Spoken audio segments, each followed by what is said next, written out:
এবছর ঈদযাত্রার লাশের পরিমাণ কমছেই না। ডে বাই ডে আমাদের কাঁধে বোঝা বাড়ছে লাশের। অ্যান্ড প্রিয়জন হারানোর যে আহাজারি, সেটা আমাদের চারপাশ ভারী করে তুলছে। অ্যাটলিস্ট যারা আমরা সাধারণ মানুষ, বিবেকবান মানুষ, বা তাদের আশপাশ ভারী করে তুলছে।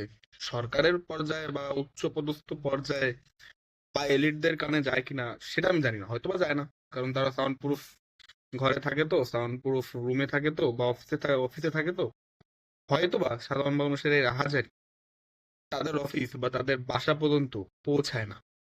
ঠিক আছে, কেন এ কথা বললাম? গতকাল আপনার কি মর্মান্তিক দুর্ঘটনার সাক্ষী হলাম।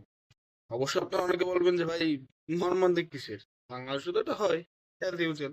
হ্যাঁ, যারা এই বিষয়ে লজিক দিবেন আমি তাদের সাথে 100%। এটা তো সারপ্রাইজিং না। সারপ্রাইজিং হচ্ছে বাংলাদেশে আপনি আমি এখনো সাধারণ মানুষ হয়েও যে কোনো প্রকার অ্যাক্সিডেন্টের শিকার হয়নি। এটাই হচ্ছে সারপ্রাইজিং বিষয়, যে কেন হলাম না। আল্লাহ আমাদের উপর এতটা রহমত বর্ষিত করেছে যে আমরা এখনো বেঁচে আছি, সুস্থ আছি, কাতরাচ্ছি না যন্ত্রণায়।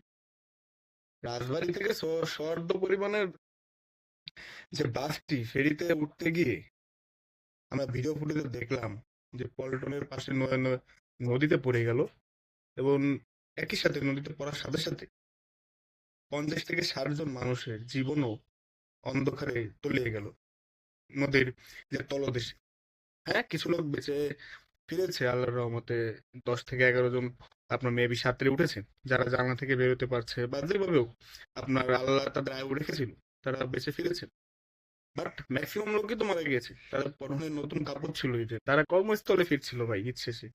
কতটা হাসি খুশি নিয়ে তারা আপনার মানে সুখকর স্মৃতি নিয়ে ঈদে তারা ঢাকায় কর্মজীবনে আবার ফিরছে, সব শেষ। এক নিমিষে, এক নিমিষে শেষ।